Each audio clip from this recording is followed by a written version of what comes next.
Nanti kita akan memperagakan cara pembuatan sabun batang sobar dari limbah minyak rumah tangga seperti minyak jelantah. Pertama-tama, boleh dulu mau jelasin tentang minyak jelantah itu apa? Boleh. Silakan Bu Reno akan menjelaskan tentang minyak jelantah itu apa. Silakan Bu Reno. Sebelumnya perkenalkan, saya Reno Pratiwi. Saya salah satu dosen di Teknik Perminyakan, Fakultas Teknologi Kebumian dan Energi. Dalam kesempatan ini saya akan memaparkan apa itu minyak jelantah, bagaimana kita diharapkan untuk menanganinya, karena ini termasuk dalam limbah rumah tangga yang bila dibuang secara tidak semestinya itu sebenarnya bisa mengakibatkan dalam jangka waktu yang panjang itu akan mengakibatkan polusi. Polusinya itu sendiri bisa berupa polusi terhadap tanah, ya, ataupun polusi terhadap perairan di sekitar lingkungan kita. Ya, kenapa demikian? Karena sifat minyak itu sendiri yang mempunyai densitas yang lebih rendah daripada air mengakibatkan ketika kita buang begitu saja di saluran pembuangan air, itu minyak jelantah itu akan mengakibatkan akan menempatkan dirinya itu di permukaan air, sehingga dengan demikian oksigen yang ada di udara luar itu kesulitan masuk ke dalam air karena terhalangi oleh minyak jelantah. Dalam jangka waktu yang panjang, hal ini akan mengakibatkan akumulasi minyak jelantah yang terus-menerus dibuang sembarangan ke perairan. Itu akan mengakibatkan asupan oksigen yang berkurang dan akhirnya akan mengganggu populasi ikan-ikan ataupun makhluk hidup yang ada di dalam air. Dan ini tentu saja dalam waktu yang cukup lama di masa yang akan datang akan merugikan kita sendiri sebagai manusia yang juga salah satunya mengkonsumsi komoditas-komoditas yang berasal dari air. Sedangkan kalau dibuang di tanah, ya, sebagaimana sifat minyak itu sendiri yang kedap, ya, bisa mengakibatkan kedap terhadap udara, ketika dibuang di tanah itu juga akan menutupi pori-pori tanah. Lagi-lagi dalam jangka waktu yang panjang, memang tidak dirasakan pada saat sekarang ini, tapi dalam jangka waktu yang panjang itu pori-pori tanah akhirnya lama-kelamaan akan tertutup dan mengakibatkan kesuburan tanahnya akan berkurang cukup signifikan. Dengan demikian, kalau itu kebiasaan kita terus-menerus dilakukan dengan membuang minyak jelantah ke tanah, ya, ke lingkungan sekitar kita begitu saja, itu juga akan mengakibatkan kehidupan tanaman-tanaman di sekitar kita, ya, yang mengandalkan kesuburan tanah juga akan terganggu. Akhirnya bisa kita simpulkan bahwa pengelolaan minyak jelantah yang sembarangan dan dibuang begitu saja di perairan atau di lingkungan sekitar, ke tanah di lingkungan rumah kita, itu akan mengakibatkan kerusakan lingkungan yang pada akhirnya ujung-ujungnya akan merugikan kehidupan kita sendiri. Dan minyak jelantah itu sendiri, perlu saya sampaikan, bagaimana dikategorikan minyak jelantah. Minyak itu sebagai minyak jelantah adalah minyak goreng yang berasal dari pengolahan minyak kelapa sawit yang biasa kita gunakan dalam kehidupan sehari-hari untuk mengolah makanan, yang sudah kita gunakan dalam arti sudah kita perlakukan pemanasan, ya, secara berkali-kali, itu dikatakan sebagai minyak jelantah. Dan penggunaannya sendiri secara terus-menerus untuk menggoreng, ya, dalam pengolahan makanan yang kita konsumsi itu juga akan merusak tubuh kita, karena dimana kita tahu minyak jelantah itu adalah minyak yang kandungan, ya, ikatan jenuhnya sangat tinggi, sehingga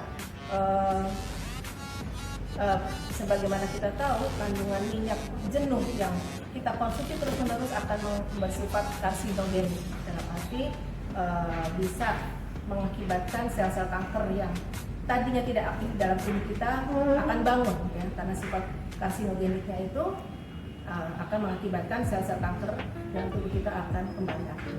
Demikian.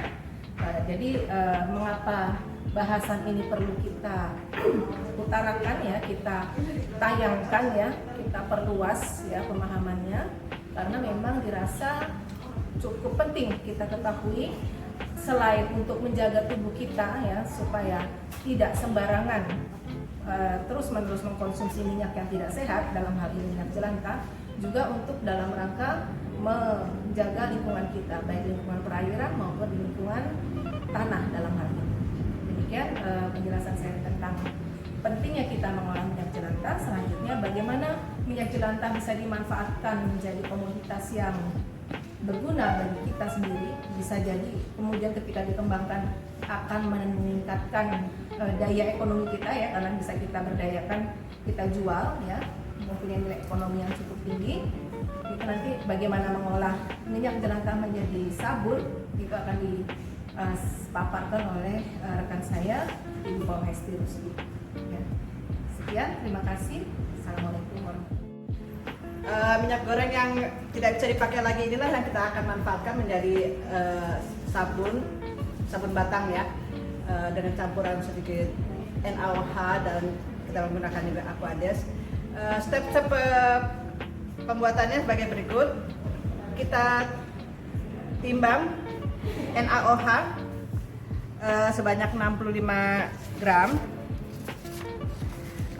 dan setelah itu kita timbang juga air. Yang ini air ini Aquades yang kita pergunakan ya, sebesar 141 gram. Ini juga bisa kita pakai juga air mineral yang dalam kemasan itu, air minum dalam kemasan. Oke. Setelah itu kita singkirkan sebentar. NaOH ini yang sudah kita timbang tadi kita masukkan ke dalam air.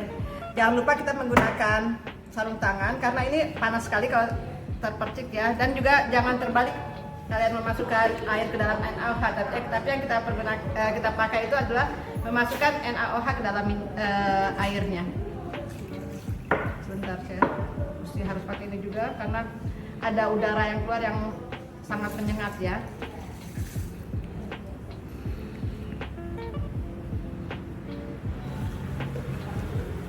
Ini akan, coba lihat deh, dia akan keruh ya. Kita aduk terus sampai dia bercampur dan air ini akan kembali jernih. Sekeras saya dia akan membentuk campuran suhunya tuh sekitar 70 derajat Celcius.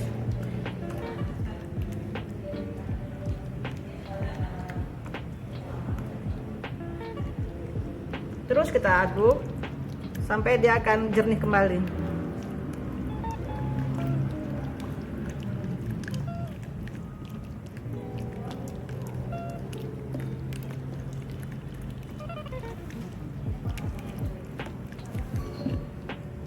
Dan sebentar lagi ya.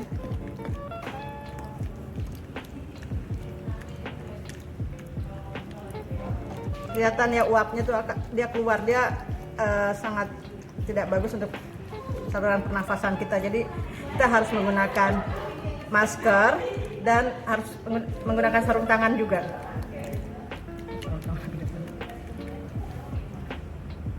Udah jernih ya. Coba lihat bedanya sama yang tadi. Ya, sudah jernih ya. Tapi dia temperaturnya sekitar 70 derajat Celcius, jadi kita harus mendinginkannya kembali kembali ke suhu ruang. Kita tunggu sekitar 1-2 jam baru bisa dipergunakan lagi.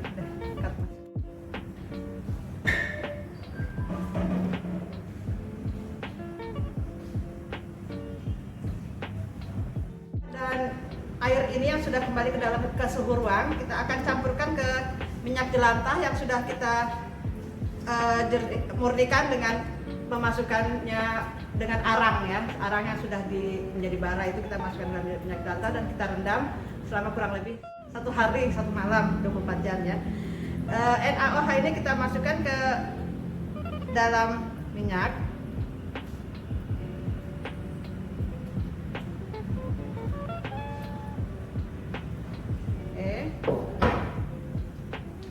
Kita aduk juga biar agak campur.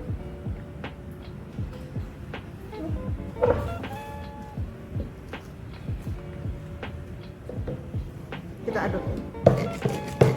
Jangan terlalu lama ngaduknya.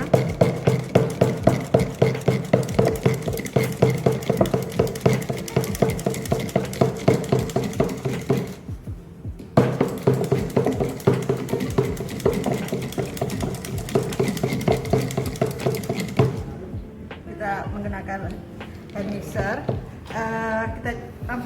Kita masukkan juga ke fragrance oil ya, sekitar 1 mili ya. Biar ada aromanya sabun kita ini.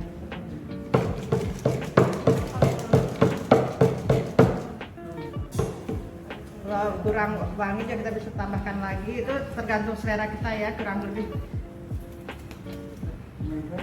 Oke.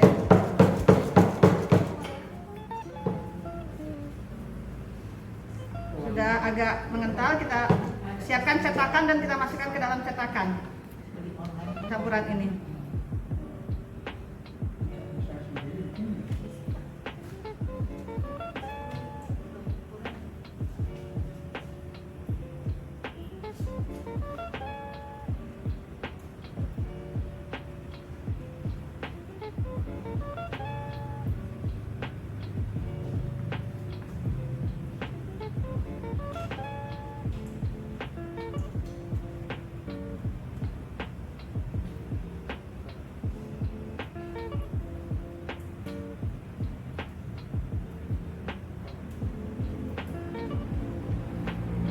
Cepat sekali mengentalnya ya.